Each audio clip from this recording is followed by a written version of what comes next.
bienvenue à cette deuxième session de formation sur le cycle de gestion des projets, animé par Nicolo. Euh, on a eu une première séance et vous avez fait beaucoup de retours. Il y a eu du travail entre les deux, donc ça, on était contents. On accueille aujourd'hui plusieurs qui n'étaient pas à la première séance parce qu'il y a eu des soucis de connexion. Donc, merci de nous avoir rejoints. Et vous avez l'accès sur Moodle. Diego a envoyé des accès, donc vous pouvez revoir la première session en ligne. N'hésitez pas. J'en profite aussi pour vous dire de bien utiliser le mail webinar.bc@bc.org parce que c'est vraiment l'adresse mail de gestion pour la formation. C'est Diego qui l'utilise. Diego a sa propre adresse, mais il n'a pas que ça à gérer. Donc là, c'est pour faciliter la gestion des formations. Donc, merci d'utiliser cette adresse qui est mise dans le chat à l'instant. Et avant de passer la parole à Nicolo, si comme la dernière fois, merci d'entrer dans le chat votre nom et votre structure et votre pays dans le chat voilà, pour bien vérifier les présences des uns et des autres voilà, pour la compilation finale. Donc merci d'intégrer vos coordonnées dans le chat. Merci à Diego pour toute la coordination de tout ce travail, parce que c'est beaucoup. Et merci à Nicolo pour les préparations et tous les travaux de relecture de nos propres travaux. Merci et bonne session. Merci. Alors,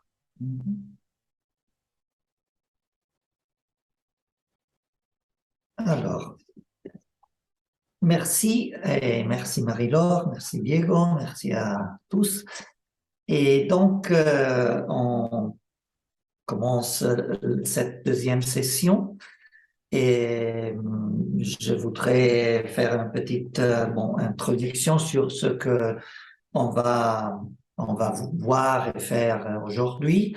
Et aujourd'hui, on va parler de la phase d'analyse, donc la phase qu'on a introduite pendant la première session et que vous avez aussi travaillé sur la construction des arbres des problèmes et des objectifs. Donc, vous avez déjà fait un exercice sur la phase d'analyse, la partie principale de la phase d'analyse, que c'est l'analyse des problèmes et des objectifs.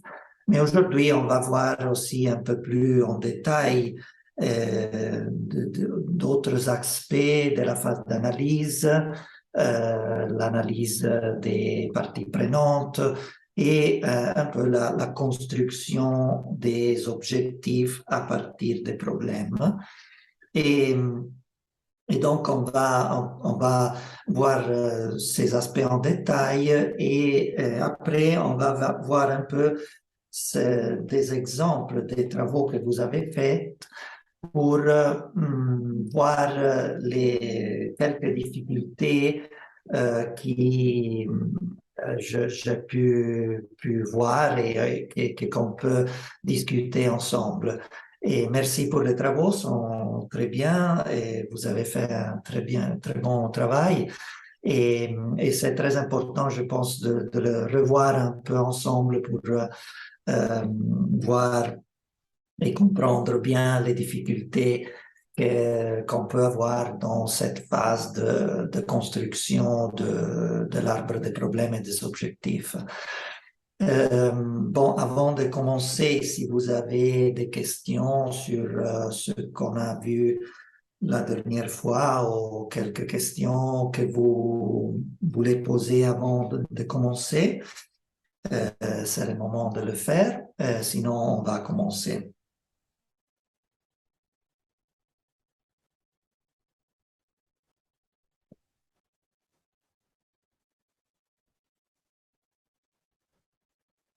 Bon, alors, s'il n'y a pas de questions pour le moment, on peut commencer par voir un peu les questions d'aujourd'hui, qui sont analyse et planification. On a déjà vu cette diapositive pendant la première session. Je pense que c'est intéressant de la revoir aujourd'hui avec un peu l'expérience du travail que vous avez fait pour voir si les différents éléments de l'analyse et de planification sont un peu plus concrètes en considérant le travail que vous avez fait. Et donc, dans la phase d'analyse, comme on avait vu, les pas principaux sont l'analyse des parties prenantes. On va voir aujourd'hui un peu plus en détail comment analyser les parties prenantes. Il y a eu une question pendant la première session sur les parties prenantes, donc je pense que ça c'est important de la voir bien. Analyse des problèmes et des objectifs, c'est ce que vous avez fait dans votre travail.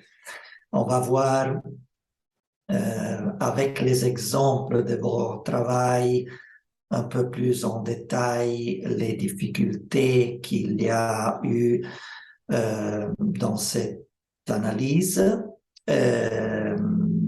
Analyse de la stratégie, oui, ça c'est quelque chose qu'on peut voir aussi avec les exemples. Comme on a vu pendant la première session, l'analyse de la stratégie vous permet d'identifier les différentes stratégies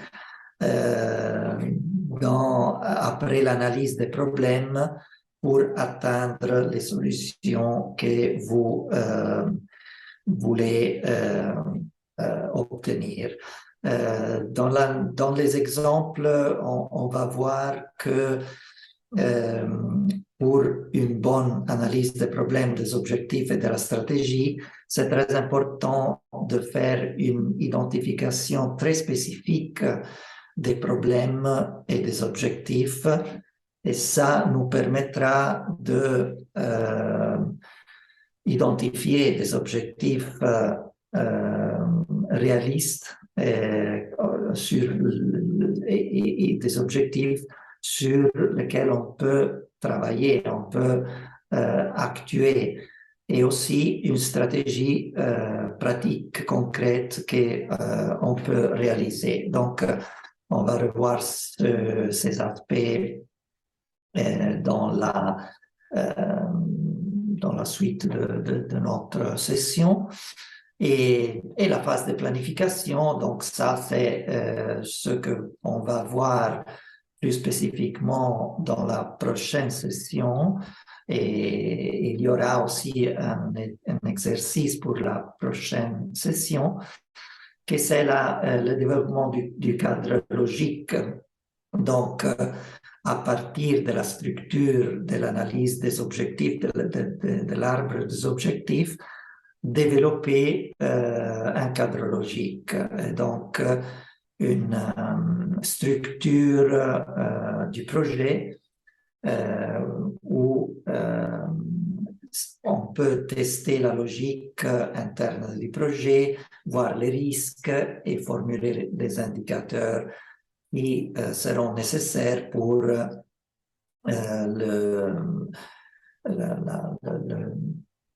le suivi du projet. Et après, on va voir aussi comment planifier les activités et les ressources. Mais ça sera surtout le travail de la prochaine session. Maintenant, on peut commencer un peu plus aller en détail dans l'analyse des parties prenantes.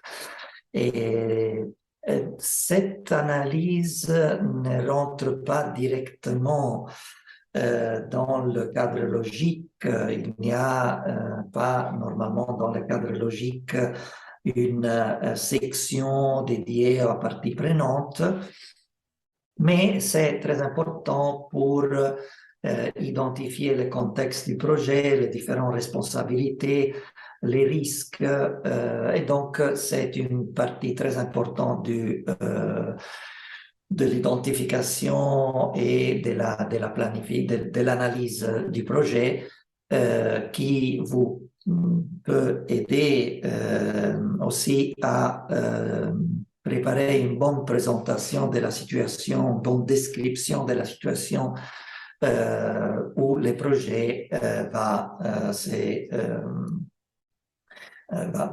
se réaliser.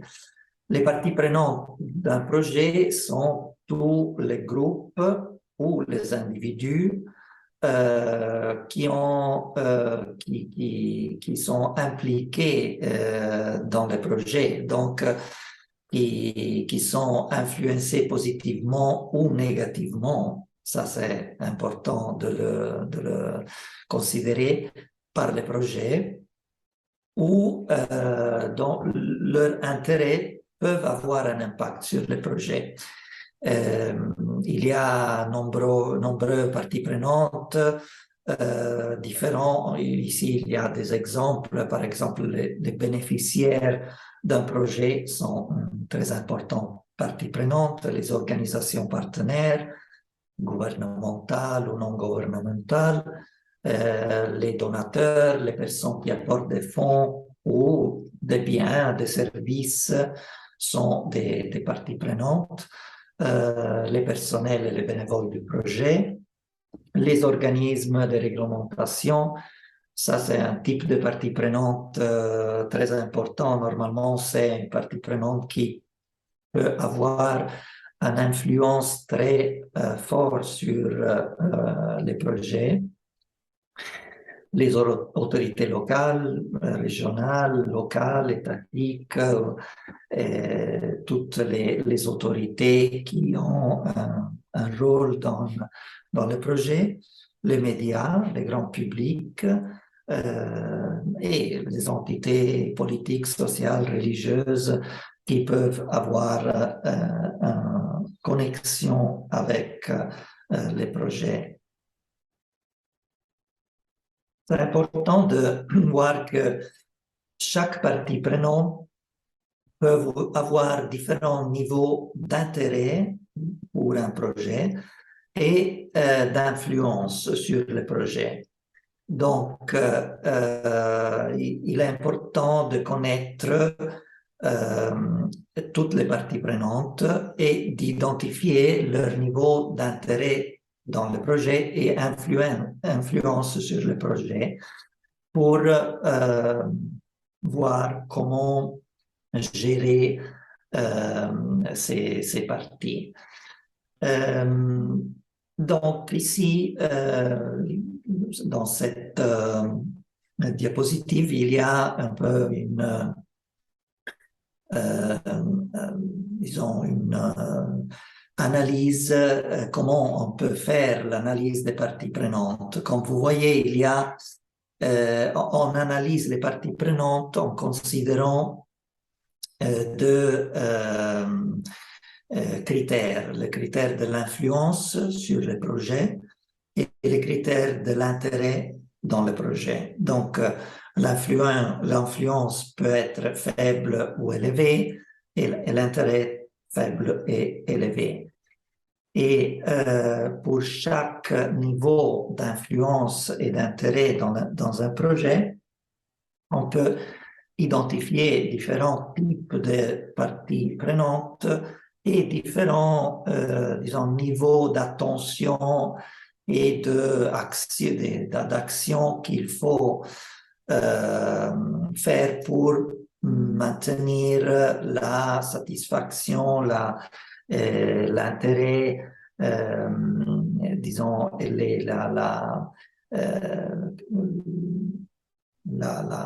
l'information pour chaque partie prenante. Alors, si on commence par cette, disons, section en bas, il y a des parties prenantes qui ont une faible influence sur le projet et un faible intérêt. Et ces parties se situent un peu à la périphérie du projet. Ils ne sont pas très intéressés et n'ont pas beaucoup d'influence sur vos activités. Mais c'est important de surveiller que leur activité soit bien faite et, et leur pertinence peut varier, peut changer au fil du temps et donc c'est très important de communiquer avec eux, les tenir informés, encourager leur intérêt. Et un exemple d'une partie prenante de ce type peut être un service de soutien au projet qui est nécessaire pour le projet, mais il n'a une grande influence ni un grand intérêt. Mais c'est important de les surveiller. Donc, ça, c'est un peu l'action importante pour ce type de partie prenante. Si on passe à un niveau d'influence élevé et un niveau d'intérêt plus faible, on peut voir dans cette section des exemples de parties prenantes comme les régulateurs qui ont une grande influence, donc peuvent avoir une grande influence dans certaines activités du projet. Ils peuvent mettre disons, des règles dans la réalisation de certaines activités du projet, mais ils n'ont pas un grand intérêt dans disons, les résultats et les activités du projet.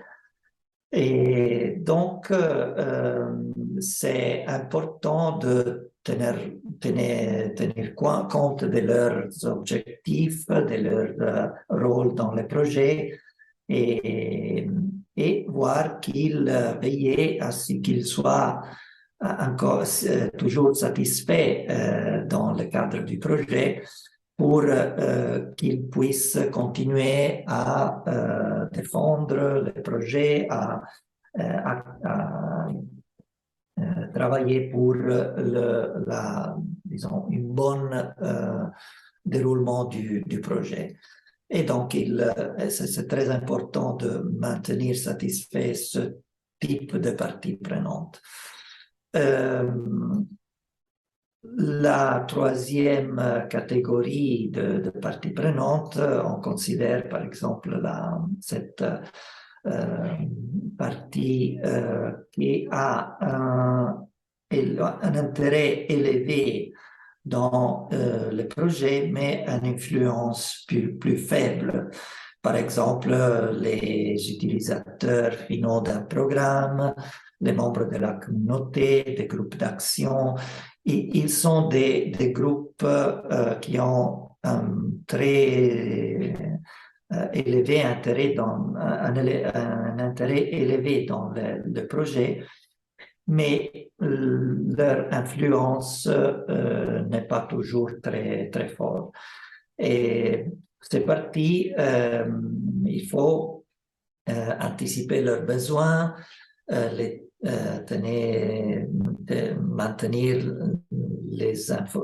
maintenir informés et pour assurer qu'ils ont un intérêt continu dans le projet, qu'ils peuvent donner aussi disons, des retours pour améliorer les projets. Donc, comme il y a une partie qui est très intéressée disons, aux actions et aux objectifs du projet, il faut les maintenir informés, mais aussi chercher leur retour pour maintenir un bon niveau de qualité d'un projet. Et le dernier groupe c'est le groupe qui a une grande influence sur le projet et un grand intérêt. Ici, il y a des exemples, les politiciens, les fonctionnaires, cadres, donateurs, investisseurs dans certains, disons, actions qui ont un lien avec le projet. Et, et donc, c'est important, c'est très important de gérer bien ces parties prenantes pour établir des bonnes relations avec eux et conserver leur soutien et les, disons, informer sur les décisions du projet. Donc, gérer avec beaucoup d'attention ces parties prenantes. Bon, ça c'est naturellement seulement une idée des différents types de parties prenantes. Dans votre expérience, vous aurez la possibilité d'analyser exactement le type de partie prenante qui travaille et qui est présent dans le contexte où vous travaillez. Donc, ça c'est seulement un exemple, mais c'est intéressant un peu de considérer ce type d'analyse et les critères d'influence et intérêt pour faire une bonne analyse des parties prenantes et après voir quels peuvent être disons, les avantages et les risques de chaque partie prenante. Mais ça, on va le voir un peu plus en détail avec cette matrice d'analyse des parties prenantes. Donc ici, c'est un exemple d'une analyse des différentes parties prenantes qu'on peut, disons, qu'on peut faire pour caractériser chaque partie prenante et avoir une idée plus claire sur leur niveau d'influence, d'intérêt dans un projet. Alors ici, il y a vraiment un petit exemple que je pense peut faciliter un peu la compréhension. Et donc, par exemple, il y a, bon, ça c'est un possible projet dans le domaine de la santé et un possible partie prenante, c'est un syndicat des infirmières. Bon, il y a un contact, la caractérisation du niveau d'intérêt que ces groupes ont dans le projet. Donc, ce syndicat d'infirmières a un intérêt élevé dans le projet et une influence élevée aussi. Donc, se situe dans le groupe des influences et intérêts élevés. Et ici, il y a des colonnes aussi qui nous aident à comprendre et à identifier bien les motivations de leur intérêt et de leur influence. Et donc là, la question qu'on doit se poser est qu'est-ce qui est important pour la partie prenante qu'on analyse. Donc, dans ce cas, par exemple, on peut considérer que dans le cadre d'un projet de santé, est important pour le syndicat des infirmières de maintenir les conditions de travail des infirmières. Donc, l'intérêt que cette partie prenante a est principalement de maintenir les conditions de travail. Mais et après, il faut analyser l'influence de la partie prenante. Donc, comment la partie prenante peut contribuer au projet dans cette colonne ou comme il pourrait bloquer le projet. Donc, quels sont les risques? Dans l'exemple des infirmières, cette groupe pourrait contribuer au projet, par exemple, avec un soutien aux réformes que le projet va à réaliser dans un certain, disons, un certain situation. Et donc, disons, la contribution peut être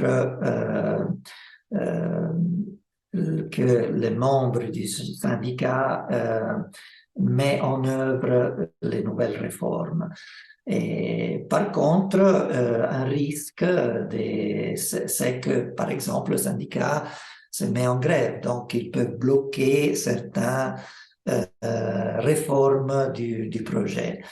Et la dernière colonne, c'est pour identifier un peu la stratégie d'engagement de chaque partie prenante.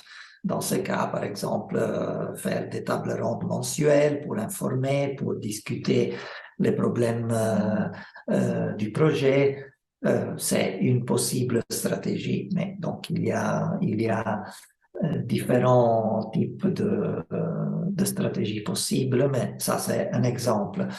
Un autre exemple de partie prenante, c'est un groupe de défense des patients qui a un intérêt élevé dans le projet, une influence moyenne, et l'intérêt, c'est de, disons, maximiser la qualité des soins pour les patients.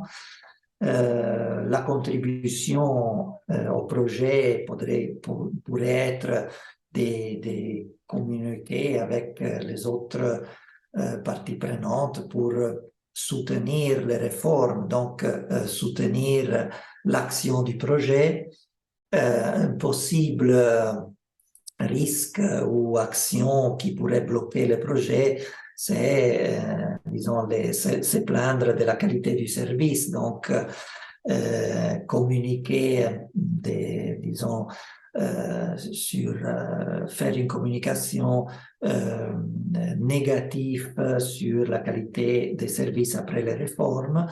Et ça, c'est important de le tenir en compte pour, disons, améliorer la qualité des services. Une possible stratégie d'engagement serait, par exemple, de faire des réunions d'information. Et un dernier exemple, c'est un journal, Sunday Times, qui a un faible intérêt direct dans le projet, mais peut avoir une influence très élevée avec les activités d'information sur le grand public. Disons, l'intérêt que le journal peut avoir, c'est d'obtenir une bonne histoire pour le publier. Et ces parties prenantes peuvent pourraient contribuer au projet avec des articles qui soutiennent et informent sur les nouvelles réformes, mais aussi pourrait bloquer les projets aussi avec des articles qui s'opposent aux nouvelles réformes. Et donc, la stratégie d'engagement peut être, dans ce cas aussi, des réunions de presse pour informer et pour avoir des retours aussi de la partie prenante. Donc ça, c'est un peu un petit exemple d'analyse des parties prenantes qui nous aide à bien identifier chaque partie prenante, intérêt, influence, et donc une stratégie d'engagement. Ça, c'est très important d'avoir une stratégie d'engagement claire pour chaque partie prenante. Bon, une fois terminé l'analyse des parties prenantes, on peut faire le travail que vous avez déjà un peu fait dans l'exercice, et c'est la construction, l'analyse des problèmes et objectifs qui sont très importants. Donc, vous avez déjà fait l'exercice, mais je pense que c'est important de revoir un peu les différents aspects de l'analyse des problèmes euh, pour voir en détail comment on peut le faire et quels sont les problèmes qu'on peut rencontrer dans cette activité. Alors, comme vous avez vu, les problèmes doivent être analysés et ordonnés dans un arbre de problèmes, et ensuite sera utilisé pour construire un arbre des objectifs. L'ordre des problèmes doit être selon une logique de cause-effet, donc un problème qui cause un autre problème d'un niveau supérieur doit être ordonné en bas, et après, au niveau supérieur, mettre le problème causé par le problème d'ordre inférieur. L'arbre des problèmes devient un arbre des objectifs en transformant les problèmes en ensemble de solutions futures, qui sont les objectifs et les résultats. Alors, on a vu ça déjà, mais ça c'est très important. Les objectifs sont des situations, des solutions futures. Donc, ne sont pas des activités, mais sont des changements. Sont des changements des situations négatives en situations positives. Et donc, chaque problème négatif est converti en objectif en les, disons, réécrivant comme une déclaration future positive. Donc, deux petits exemples. Une faible production agricole, problème, peut être transformé en objectif production agricole élevée. Autre exemple, personnel médical insuffisant dans les zones rurales, c'est converti, on peut le convertir en objectif comme personnel médical suffisant dans les zones rurales. Comme vous voyez, il n'y a pas des activités ici. Donc, on ne voit pas dans les objectifs comment on va obtenir une production agricole élevée ou qu'il y ait un personnel médical suffisant dans les zones rurales. Ça dépend des problèmes des niveaux plus bas. Donc, ça va être l'objet de l'analyse de l'arbre des problèmes. Ici, il y a seulement la situation qu'on veut, où on veut arriver. Et donc, l'ordre dans l'arbre des problèmes cause-effet devient un ordre moyen-but dans l'arbre des objectifs. Et les objectifs des niveaux plus bas dans la structure d'un projet, on les appelle les résultats. Donc, sont des objectifs, donc des situations améliorées, mais plus concrètes, des niveaux un peu plus bas, et sont les moyens pour arriver aux objectifs des niveaux plus hauts. Les étapes de la formulation d'un arbre d'objectifs sont justement reformuler les situations négatives de l'analyse des problèmes en situation positive, souhaitable et réalisable de façon réaliste. Donc ça, c'est un peu le premier grand problème. On le verra aussi dans les exemples. Reformuler une situation négative dans une situation souhaitable, mais réalisable aussi d'une façon réaliste.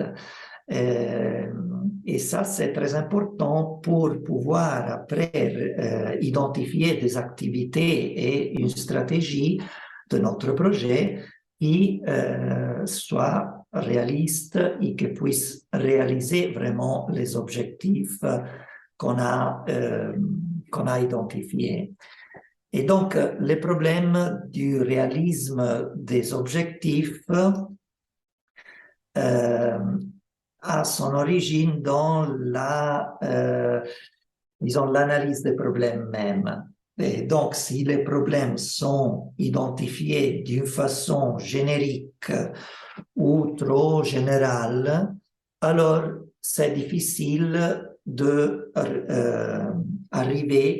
à solutions concrètes, réalistes et réalisables.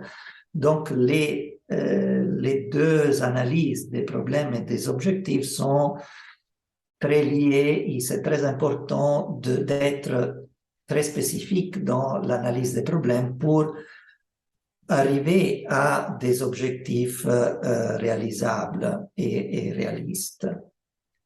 Et la deuxième étape, c'est de vérifier les relations moyen-fin pour assurer la validité de la hiérarchie.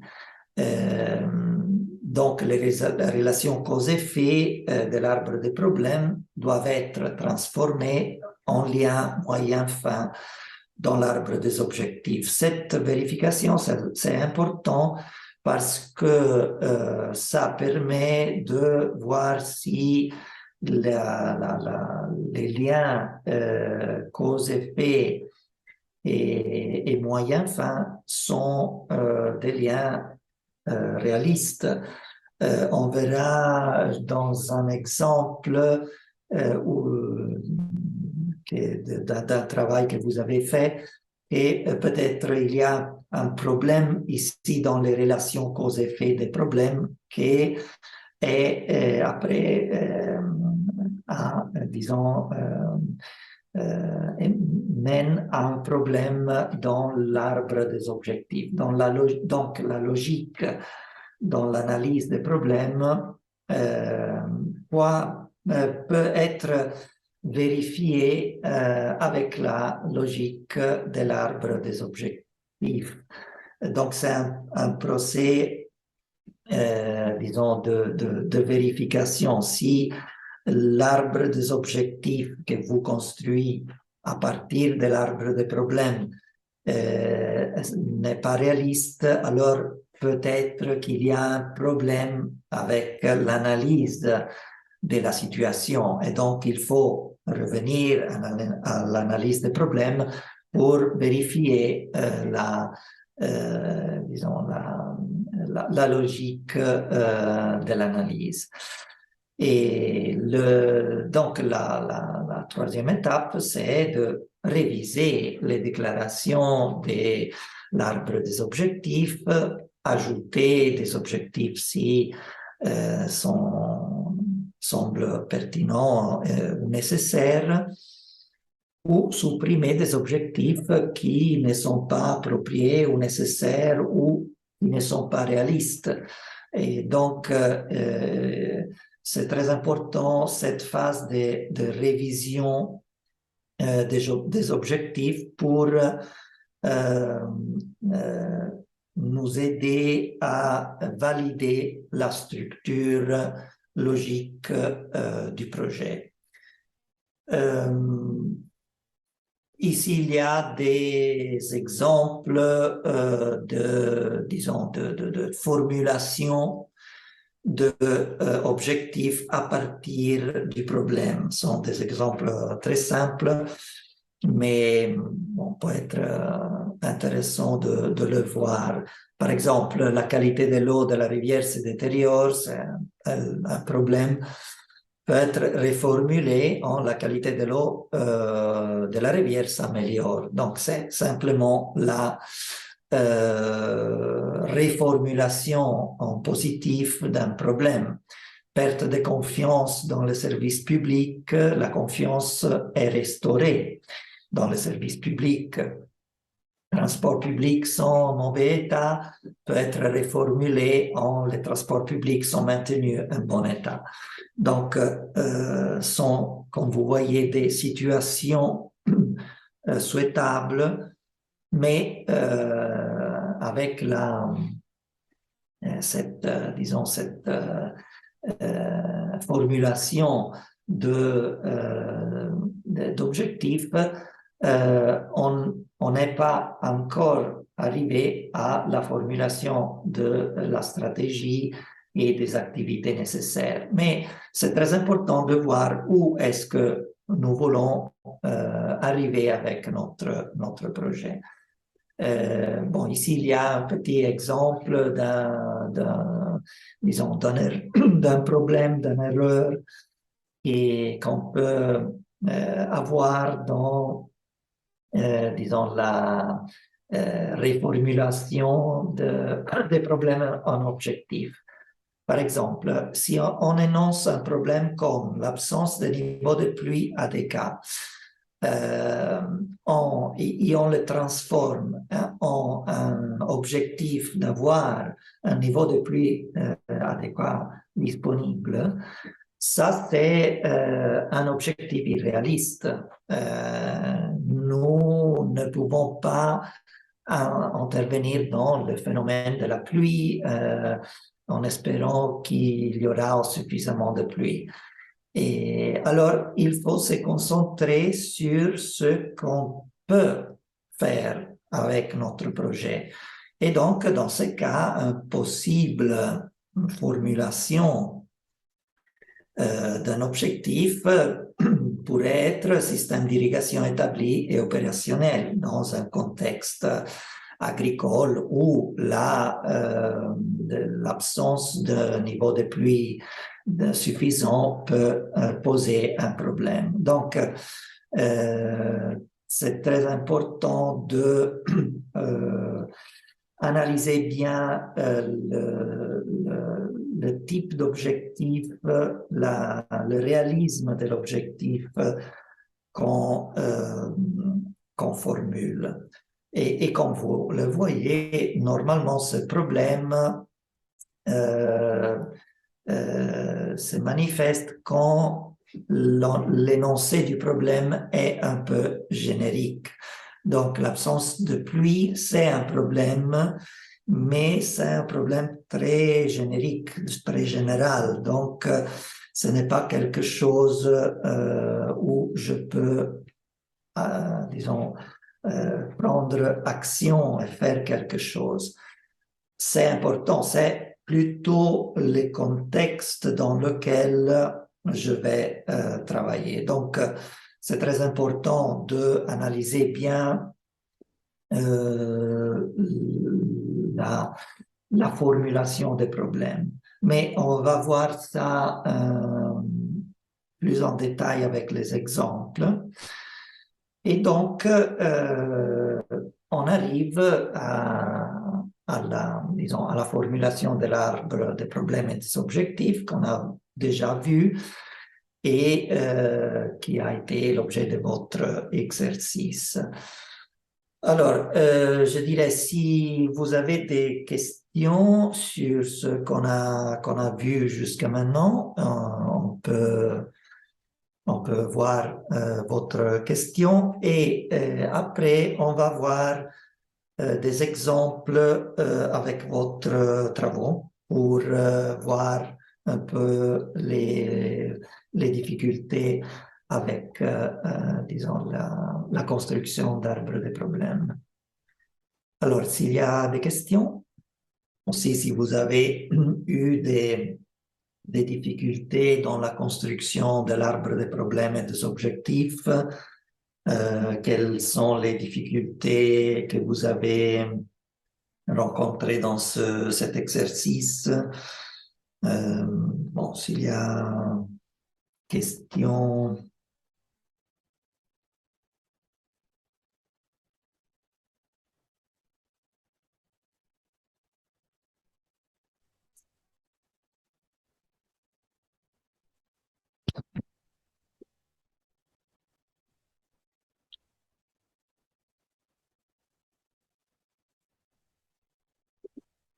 Si c'est clair, la structure et la correspondance entre, disons, les différents niveaux de problèmes et les différents niveaux d'objectifs. Ça, c'est très important. Donc, de voir que les problèmes de niveau plus bas, et donc les causes, correspondent aux objectifs plus concrets, plus, disons, des niveaux plus bas qu'on appelle dans la logique du problème, du projet les résultats.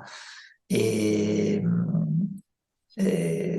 les problèmes centraux qu'on identifie, par contre, c'est l'objectif spécifique correspond à l'objectif spécifique. Donc, cette partie en bas disons, de l'arbre des problèmes et des objectifs, c'est très important parce que c'est la structure même de notre projet. La partie supérieure, c'est important, mais concerne surtout les objectifs, l'objectif général, les objectifs généraux, et donc les contextes dans lesquels le projet va produire des résultats. Mais c'est quelque chose auquel le projet contribue. Donc, ce n'est pas directement la partie que le projet va réaliser avec ses activités. L'objectif spécifique, par contre, doit être réalisé par le projet pendant la période du projet. Donc, c'est vraiment ce qu'on va réaliser. Donc, s'il n'y a pas disons, des questions sur ce qu'on a vu, sur la structure des problèmes et des objectifs, on peut voir des exemples à partir des travaux que vous avez faits. Alors, j'ai pris un certain nombre de vos exercices pour, disons, analyser des petits problèmes que je vois dans cette analyse. On va le voir et après on peut discuter avec vous et même avec les groupes qui ont fait les différents travaux pour, disons, voir un peu si ça c'est clair ou non. Alors, un des problèmes, disons, plus fréquents, c'est un peu des expressions génériques dans la formulation des problèmes. Et ça, un indicateur très clair, normalement, qu'il faut considérer, c'est quand, dans une formulation d'un problème, vous trouvez expression comme il manque quelque chose. Dans ce cas, les problèmes analysés, c'est les enfants manquent une bonne prise en charge. Alors, ça, c'est un problème, mais l'expression il manque, les enfants manquent une bonne prise en charge, c'est un peu générique. Il faut se demander quel est spécifiquement le problème qui cause la manque d'une bonne prise en charge. Alors, il faut essayer d'analyser un peu plus en détail le problème parce que ça nous va aider à arriver à un résultat dans l'arbre des objectifs plus spécifique. Par exemple, le résultat correspondant au problème des enfants manque une bonne prise en charge. Ici, c'est dans cet exemple, c'est la prise en charge des enfants est assurée. Et c'est bien, c'est logiquement, c'est bien. Mais, comme j'ai noté ici, si le problème n'est pas bien précisé, alors il est difficile d'identifier les moyens pour atteindre cet objectif. Donc, assurer la prise en charge, c'est bien, mais comment l'assurer? Et ce n'est pas facile d'identifier clairement comment le faire si on n'identifie pas avec spécificité, disons, les causes de la manque de prise en charge. Donc ça, c'est un peu disons, un possible problème dans la formulation de problèmes et objectifs. Par contre, il y a d'autres disons, formulations qui ont faible niveau de compétence des acteurs de justice correspond à acteurs de la justice sont renforcés en capacité. Comme vous voyez, ça, c'est très spécifique. Donc, c'est un problème spécifique, un résultat spécifique. Et donc, ça sera plus facile de penser à des activités pour arriver au renforcement des capacités des acteurs de la justice, des cours de formation, des sensibilisations. Donc, ça, c'est très clair. Voyons un autre exemple. Bon, ici, il y a un peu le même problème disons, d'une formulation générique qui ne permet pas une action, disons, une action concrète et réalisable. L'effondrement de l'économie et de la livre libanaise, ici, c'est considéré comme les problèmes à la base de l'arbre des problèmes qui est construit dans le reste, disons, de l'analyse. C'est vrai que au moment de l'effondrement de l'économie et de la livre libanaise, disons, est un grand problème, mais c'est important d'identifier les problèmes sur lesquels nous pouvons agir avec notre projet. Et donc, un problème général comme l'effondrement de l'économie et de la livre libanaise, c'est un problème important, mais disons, ce n'est pas nécessaire de l'inclure dans l'arbre des problèmes, parce que dans l'arbre des problèmes, on essaie de nous concentrer sur les actions que notre projet peut faire. Et donc, c'est important de se concentrer sur les questions que nous pouvons aborder avec le projet. Par exemple, les salaires des parents sont insuffisants. Ici, c'est disons, l'objectif des résultats correspondants et les parents sont mieux rémunérés. Oui, logiquement, ça, c'est aussi correct, mais ce n'est pas spécifique. Alors, comment est-ce qu'on peut travailler sur ça? Ça dépend de, disons, une formulation une autre fois un peu générique du problème. Donc, je dirais, important d'être spécifique et de laisser les problèmes plus généraux sur lesquels on ne peut pas avoir une influence directe en dehors de l'analyse de l'arbre des problèmes et des objectifs. Ça sera un peu l'objet d'une description de la situation générale du pays ou de la région où on va travailler avec notre projet. Mais c'est un peu quelque chose qu'on ne peut pas aborder directement avec le projet.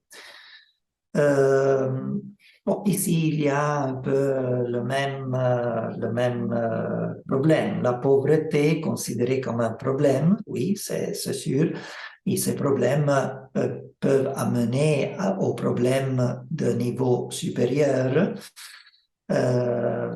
Disons, dans ce cas aussi, comme vous voyez, il n'y a pas un objectif correspondant dans l'arbre des objectifs, parce que ce n'est pas quelque chose, résoudre le problème de la pauvreté qu'un projet peut faire, disons, dans le cadre d'une activité limitée, avec des fonds limités, avec un temps limité. Et ici aussi, il y a par exemple, dans cette analyse, le problème subvenir aux besoins des enfants difficiles pour les parents. Oui, très bien, c'est un problème et l'objectif, le résultat correspondant, les parents subviennent aux besoins de leur enfant. Ici aussi, il y a un peu le problème de comment faire.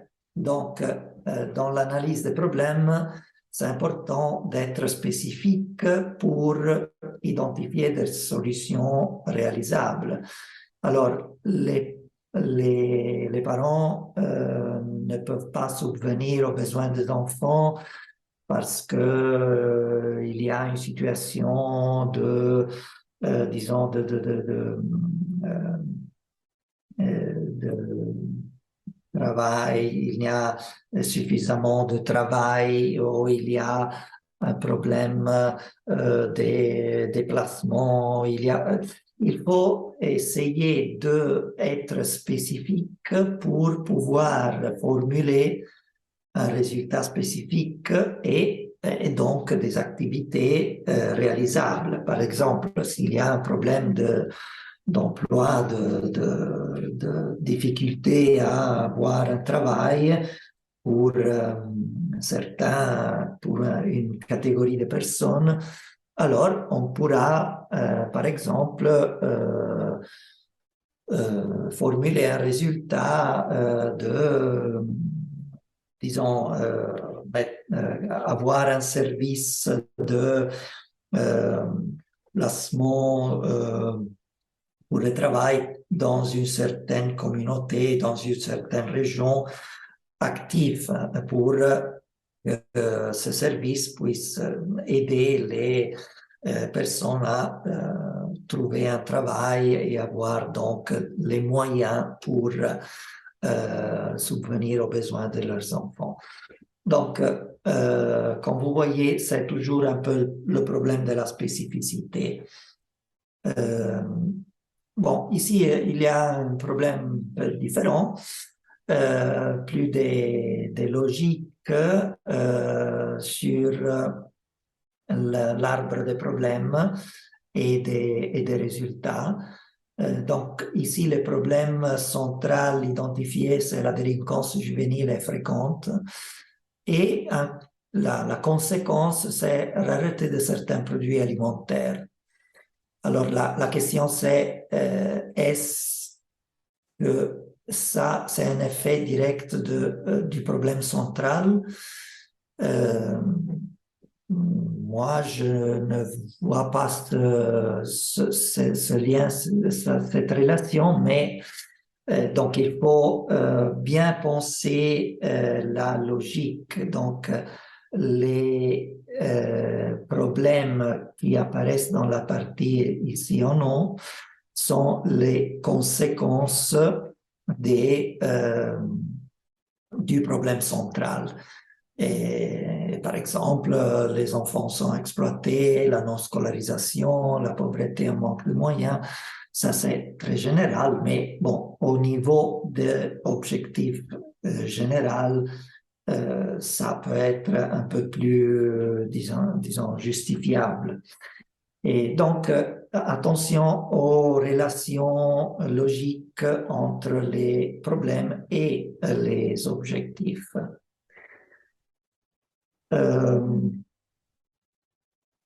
Bon, ici, il y a un exemple de formulation, disons, des résultats, donc du niveau plus bas des objectifs.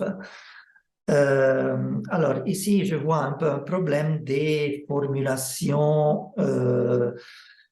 Nous avons souligné et vu que les résultats sont des situations positives, donc sont la évolution d'un problème à une situation positive, ne sont pas des activités.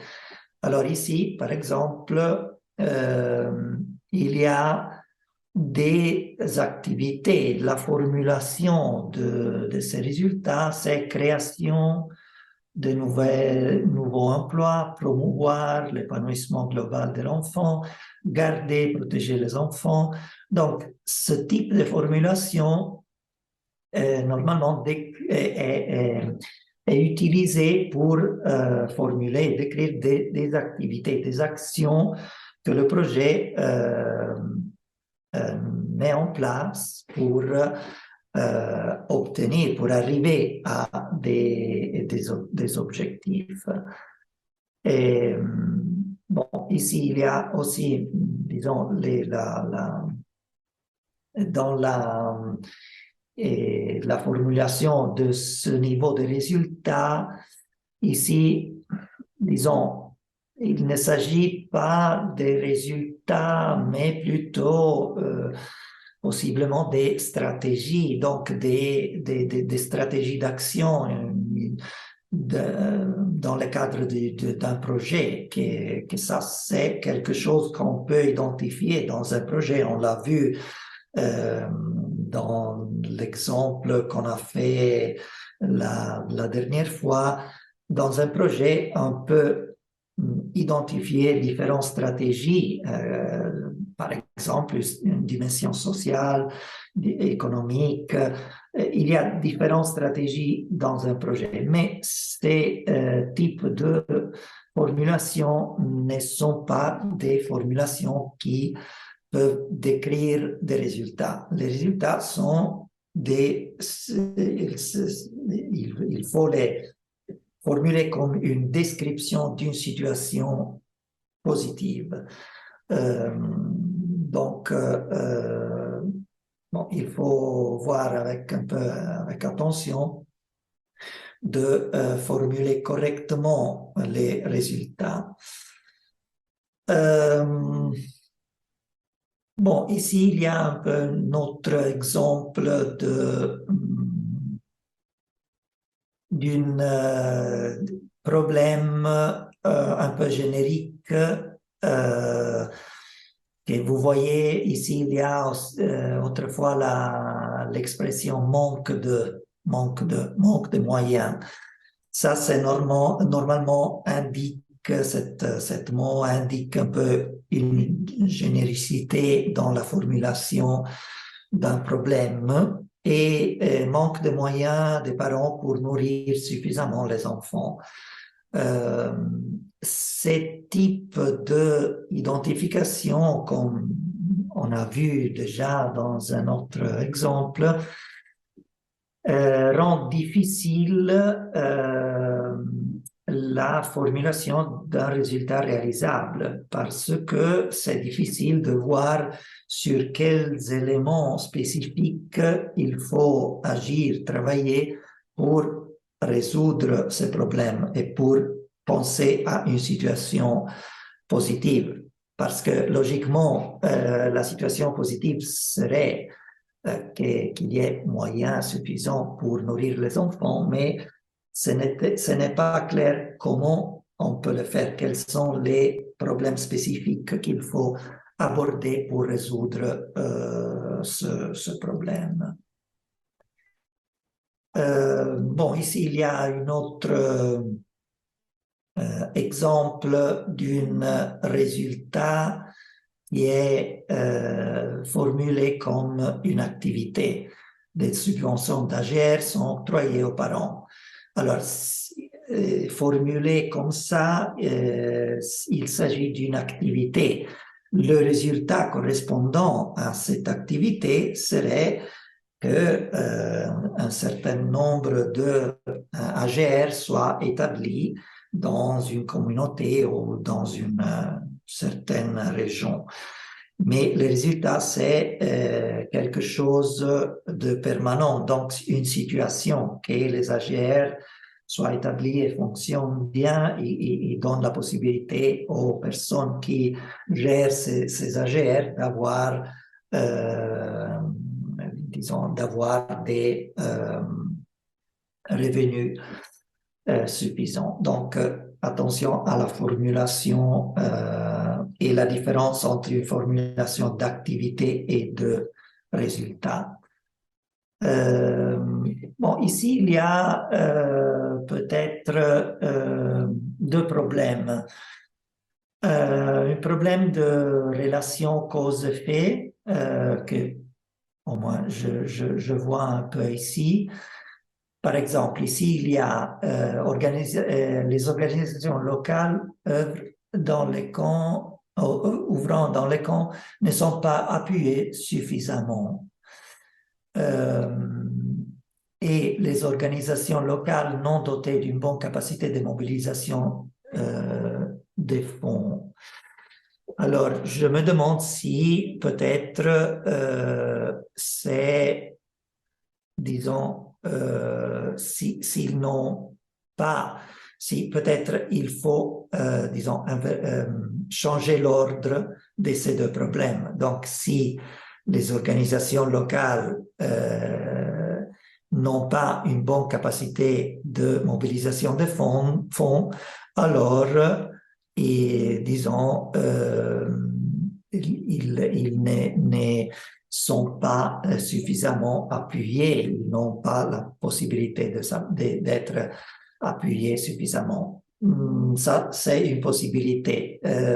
En général, je dirais que ce type d'identification de problèmes est trop général.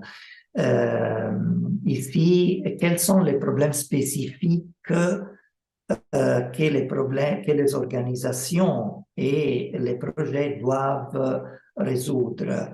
Le problème, ce n'est pas le manque de projets, mais la situation à laquelle le projet doit répondre. Et donc ici, absence de projet, pas d'engagement des bailleurs, absence de projet durable. Les problèmes identifiés, c'est l'absence de projet. Mais dans l'analyse des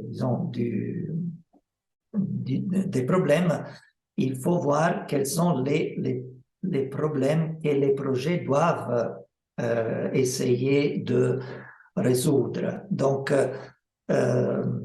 attention ici à toujours se concentrer sur les problèmes réels que notre projet peut aborder et essayer de résoudre. Bon, ici, il y a autrefois peut-être un problème de logique et disons, de l'ordre cause-effet. Par exemple, ici, il y a mauvaise conditions sanitaires, pas assez de toilettes à l'école. Alors, je dirais que pas assez de toilettes à l'école, c'est un problème qui cause de mauvaises conditions sanitaires ou environnement non entretenu cause un environnement pollué. Donc, ces problèmes devraient être au niveau, disons, plus bas et par conséquent,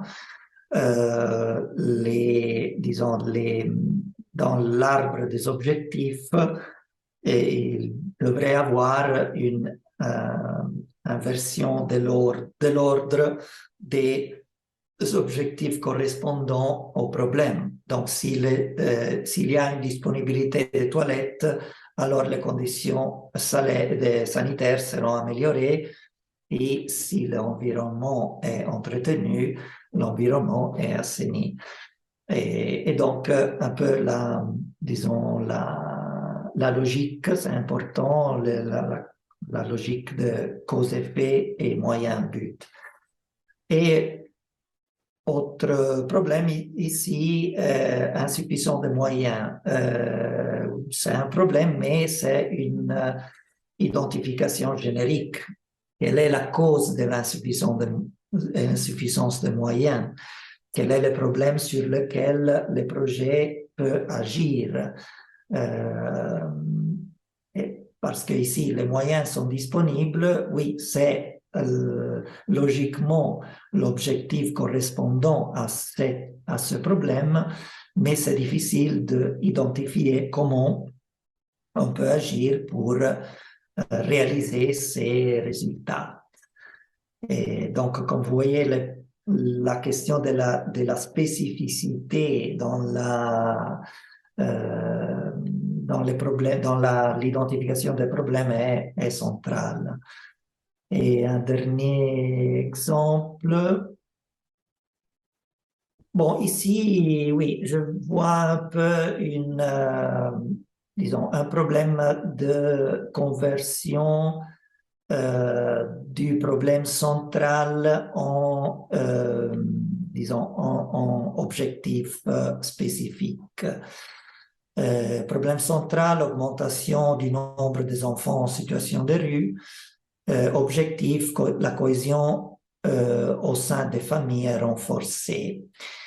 Alors, oui, ça c'est un objectif, mais disons que cet objectif spécifique ne correspond pas exactement au problème central identifié. Donc, si on pense que le renforcement de la cohésion familiale s'est traduit par une réduction du nombre d'enfants dans la rue, alors il faudrait, disons, fixer cet objectif au niveau logique inférieur. Donc, réaliser la cohésion au sein des familles peut amener à une diminution du nombre d'enfants dans la situation de rue. Ça, c'est un exemple pour, disons, souligner l'importance d'avoir une bonne correspondance entre le type d'objectif, de problème et l'objectif correspondant.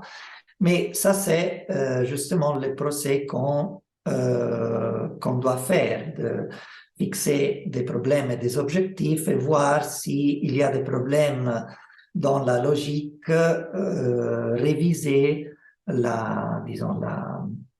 réviser la structure pour arriver à une formulation plus spécifique et plus réalisable. Le problème de la spécificité, c'est, comme vous avez vu, le problème principal, je dirais, dans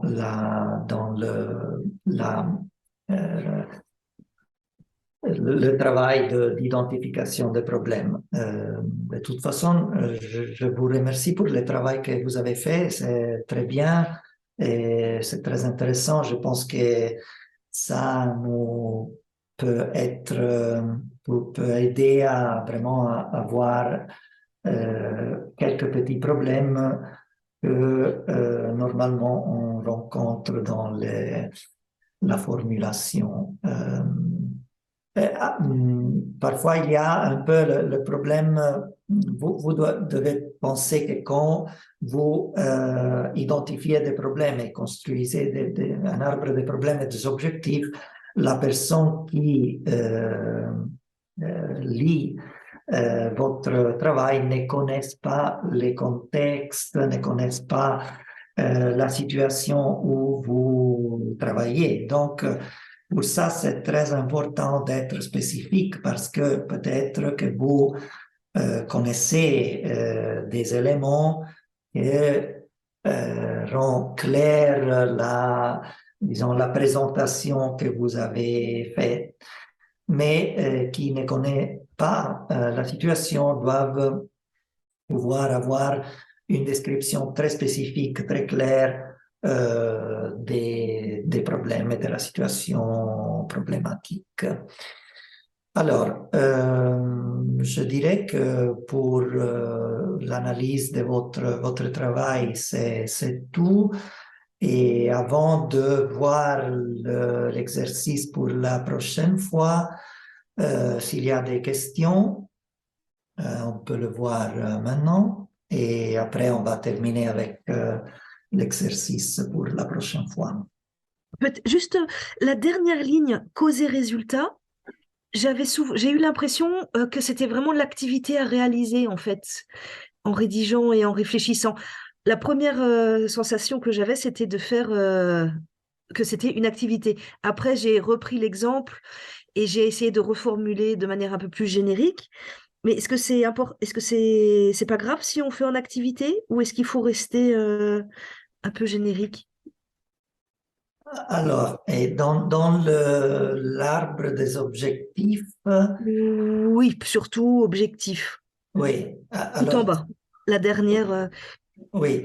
Bon, c'est important de rester dans l'analyse de l'arbre des objectifs dans, disons, les domaines des résultats et des objectifs, pas des activités. On va travailler sur les activités dans le cadre logique, mais à ce niveau, c'est important de rester à niveau de objectif, de situation positive. Donc, ce n'est pas le cas de mettre les activités ici, mais se concentrer sur les objectifs. Après, quand les objectifs et les résultats sont clairs, ça sera plus facile d'identifier les activités nécessaires pour arriver à ces objectifs.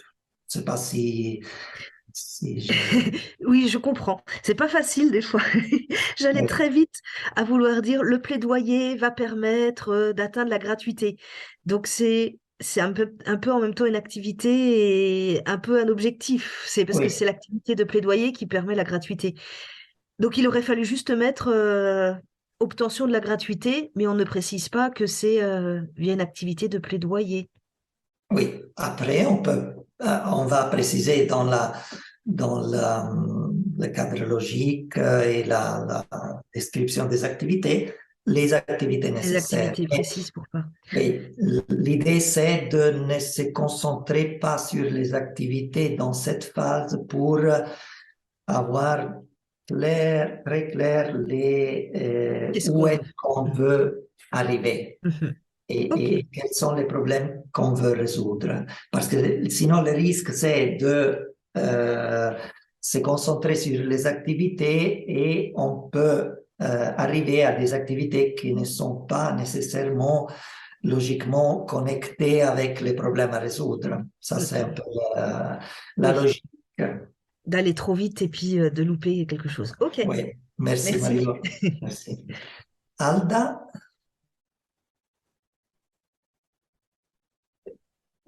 Alda, vous avez une question? Oui, bonjour à tout le monde, bonjour Nicolo. Merci Bonjour. pour la présentation et d'avoir vraiment pris le temps de regarder nos exemples. Et donc, ma question, c'est beaucoup plus sur vraiment le bas de l'arbre à problème également. C'est tout à l'heure, je pense qu'on a beaucoup, tous, pratiquement sur tous les exercices, il y avait des problèmes de généralité un peu. Voilà. Et moi, ce que j'ai pensé, enfin, quand je travaillais, ce que je pensais, je me suis dit, il faut quand même les évoquer, c'est-à-dire par exemple évoquer les exemples, enfin les situations, et c'est après, en analysant et en écrivant ou bien en élaborant le projet, il y a certains aspects qu'on ne mettra pas parce que ce sera la stratégie. C'est comme ça que j'avais un peu compris. Donc, c'est-à-dire quand on met, par exemple, la pauvreté, quand on met le manque de, bon, je sais pas, qui est général, c'est-à-dire qu'on met la pauvreté, mais c'est très bien, ou on sait très bien qu'on ne va pas agir sur la pauvreté parce que c'est profond, on ne peut pas le faire en tant qu'institution, mais c'est toujours bien de le mettre comme cause, comme élément qui contribue à ce problème que nous avons identifié. Donc, en travaillant la stratégie serait de ne pas aller vers ce côté, mais plutôt agir autrement, mais tout en sachant que ce problème-là existe et qui contribue à ça. Donc maintenant, on ne pourra peut-être pas aller juste en profondeur, mais qu'est-ce qu'on pourrait peut-être faire pour atténuer ou vraiment trouver une stratégie par rapport à ça, quoi. C'est ça que moi, je trouvais que c'était bien de le mettre ou pas, mais tout en évoluant, on va pas le prendre comme élément sur lequel on doit agir. Est-ce que c'est possible comme ça, de travailler comme ça, ou bien il faut forcément être spécifique, bien spécifique par rapport aux différents problèmes qu'on évoque? Voilà. Merci beaucoup, Nicolas. Merci beaucoup, Alda. Et c'est une très bonne question. Bon, comme je l'ai dit avec les exemples de ce type, c'est très important, comme vous le dites, de considérer ces problèmes généraux, sont les contextes dans lesquels le projet va agir et va essayer de changer la situation. Mais je pense que ce n'est pas nécessaire de le mettre à niveau d'un arbre de problèmes. C'est quelque chose que plutôt on va décrire dans le document du projet quand on décrit la situation générale dans laquelle le projet va se dérouler. Donc, les contextes, la situation de la région, la situation sociale, la situation économique, ça c'est tout très important parce qu'il donne à qui doit lire et évaluer le projet un bon aperçu de la situation générale. Mais dans cet exercice, disons, c'est un exercice très spécifique pour arriver à la logique du projet, ce n'est pas nécessaire de mettre ce type disons, d'analyse. Donc, on le met dans la description générale, mais pas dans l'arbre des problèmes et des objectifs. Ou, bon, si vous voulez, vous pouvez le mettre, mais je pense que ce n'est pas très efficace parce que qui évalue, qui lit le projet, voit un peu de généricité et généralité dans ces types disons, d'identification de problèmes. Donc, c'est important, mais dans un contexte descriptif du projet, pas dans l'arbre des problèmes. Merci, Nicolas. C'est très, très, très clair. Merci. Merci, Alda. Alors, Adolphe, vous avez une question? Oui, j'ai une question, Nicolas. Bonjour. Bonjour. Ma question est celle-ci. En suivant vos interventions sur l'analyse des problèmes, je voudrais poser la question de savoir, est-ce que la méthode de SMART peut-elle être utilisée dans la formulation des causes qui sont liées au problème central? Parce que vous avez martelé sur la spécificité, alors que nous, on était dans la généralité surtout. Est-ce qu'on peut des fois utiliser aussi la méthode de SMART pour la formulation de causes qui sont liées au problème central? C'est ça ma préoccupation. Et la deuxième préoccupation, oui. Et ma deuxième préoccupation est celle-ci. Au niveau de l'analyse des parties prenantes, est-ce qu'il y a des critères qu'on peut considérer pour arriver à identifier les niveaux d'intérêt et d'influence des parties prenantes? Si oui, est-ce que vous pouvez nous énumérer vraiment ces... D'accord. Alors, merci, Voilà, Adolphe. c'est ça, ce sont mes deux préoccupations que j'avais. Merci, Adolphe. Alors, pour la question, je ne sais pas si j'ai bien compris, mais pour disons, la première question sur la construction des objectifs à partir des problèmes, bon, la méthode, c'est toujours la même. Donc, bien sûr, il y a un niveau de spécificité différent à partir, disons, des problèmes plus spécifiques et en montant vers les problèmes plus généraux. Mais c'est une question disons, de spécificité et de dimension du problème.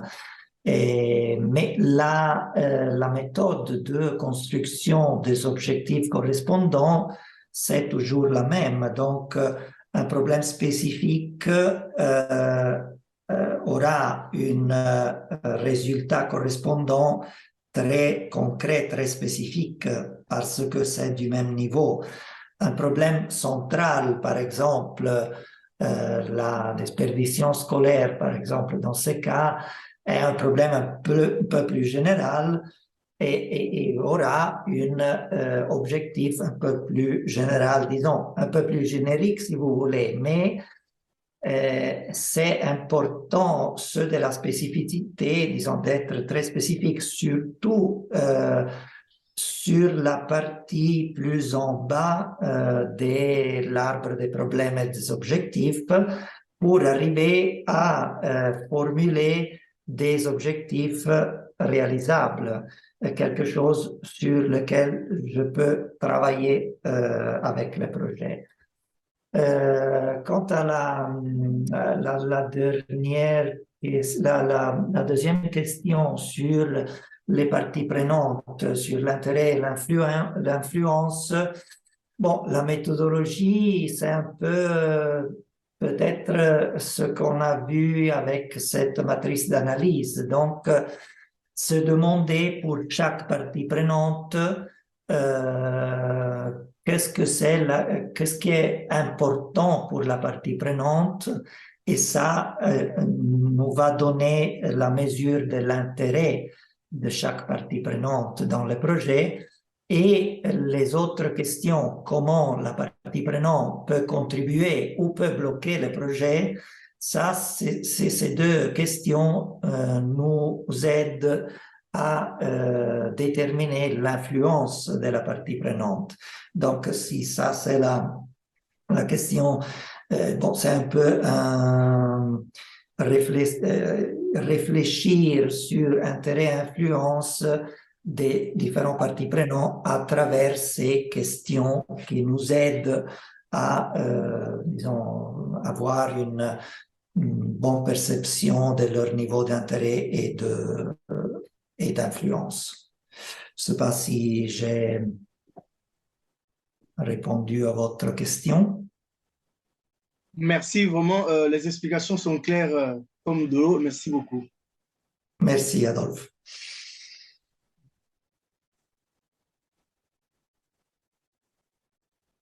Alors, s'il y a d'autres questions, on va voir rapidement l'exercice pour la prochaine fois. Alors, si vous pouvez l'envoyer possiblement avant le lundi pour le week-end pour que je puisse avoir un peu de temps pour les analyser. Et alors, l'exercice, c'est de construire un cadre logique seulement les parties en rouge, selon le schéma ici joint. Alors, en utilisant l'arbre des problèmes et des objectifs que vous avez construit pour l'exercice que vous avez fait.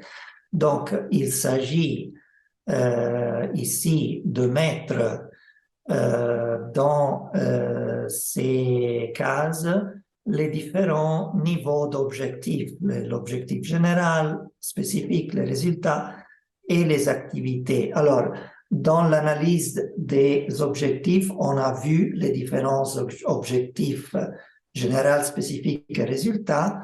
Et comme l'a dit Marie-Laure avant, la question de Marie-Laure était sur les activités. Il n'avait pas d'activité dans l'arbre des objectifs. Ici, il faut penser à des activités pour, disons, arriver au résultat déclaré dans la case ici des résultats.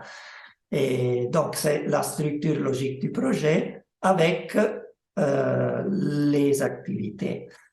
L'autre colonne que je vous demanderai de remplir, c'est la colonne des hypothèses. Alors, les hypothèses sont les facteurs hors du contrôle du projet qui peuvent avoir un impact sur la logique du projet, sur, disons, l'enchaînement entre les différents niveaux du projet. Le cadre logique, la logique, c'est que si vous faites les activités, vous réalisez les activités et les hypothèses, les hypothèses que vous mettez dans cette case se vérifient, alors vous arrivez aux résultats qui sont dans cette case de résultats. Si les résultats sont réalisés et les hypothèses déclarées ici sont des hypothèses réelles, alors vous arrivez à l'objectif spécifique. Donc, l'idée, c'est de vérifier un peu cette logique. Activité, hypothèse nécessaire, quels sont les facteurs qui sont nécessaires pour arriver au résultat, mais qui ne sont pas dans le contrôle du projet, mais sont externes. Donc, ils doivent se vérifier, mais ne sont pas dans le contrôle du projet pour arriver au résultat. Et la même logique pour le niveau plus en haut. Comme l'autre fois, je vous laisse cet exercice sans expliquer beaucoup le fonctionnement du cadre logique, mais l'idée, c'est de vous mettre un peu, vous faire travailler un peu avec cet outil et ça vous sera important pour la prochaine fois pour entrer plus spécifiquement dans le cadre logique, les différents aspects du cadre logique. Et dans la dernière session, on va voir la partie des indicateurs et des sources de vérification. Pour le moment, je vous demanderai de vous concentrer seulement sur la logique, activité, résultat, objectif et les hypothèses. Bon, pour moi, c'est tout. Je ne sais pas s'il y a des doutes. Sinon, on peut terminer. On est un peu en retard, mais on peut terminer. L'exercice est dans le fichier des exercices où vous avez trouvé le premier exercice. Il est là. Bon, oui, je le répète, c'est important d'utiliser les mêmes objectifs de l'arbre des problèmes, les mêmes exemples. Donc, pour développer votre exemple jusqu'à arriver à un cadre logique complet à la fin du cours. finalement, l'objectif général est oui, on a déjà pratiquement tout, c'est juste bien placer et bien réécrire. Donc, Oui, et ajouter les et activités les hypothèses. et les hypothèses. Exactement. Mhm. Donc, Donc, transférer la structure dans le cadre logique, ajouter activité et hypothèse. et peut-être pour les résultats, comme il y a eu des petits couacs ou des petites corrections apportées, ça serait bien de réécrire pour ceux où il y avait des confusions ou des imprécisions. C'est l'occasion en même temps Oui, voilà, de pas repartir sur quelque chose qui a pu être indiqué comme erroné pendant la séance. exactement, Évidemment. exactement. Donc, oui, On se corrige, on s'auto-corrige comme ça. oui, oui, oui, oui, oui. C'est très important de se corriger, de revoir, réviser l'arbre des problèmes et voir si vous trouvez des problèmes, disons, des choses que vous voulez changer, euh, les changer et les mettre bien dans le cadre logique. Ok, parce que moi j'avais envoyé à certains juste la première partie et j'avais pas juste la page 1.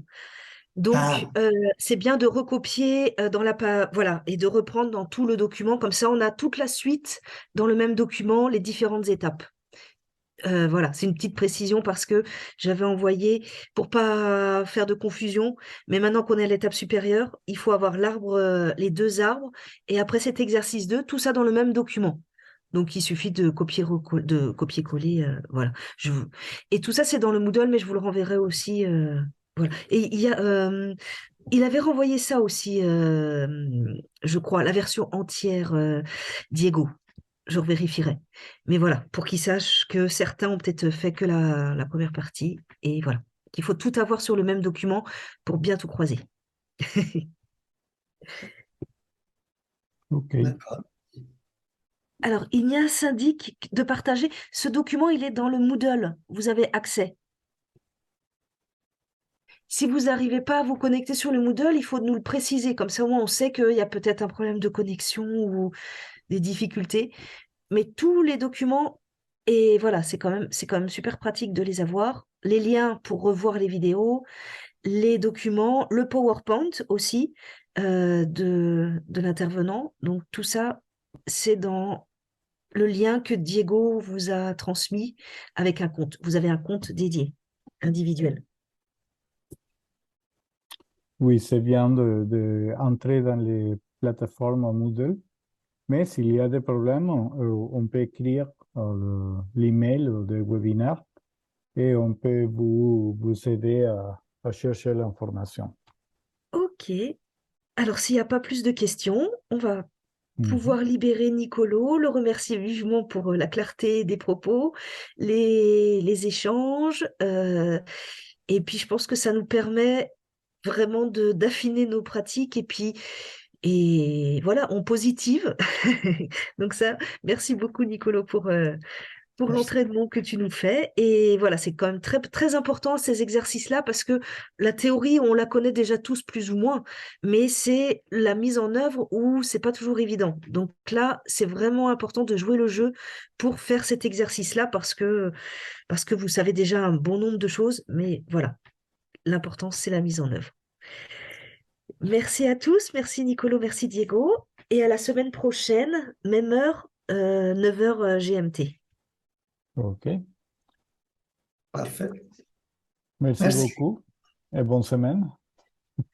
Merci. Au revoir. Ok, au revoir. Merci. Bon petit travail. C'était rapide, ça.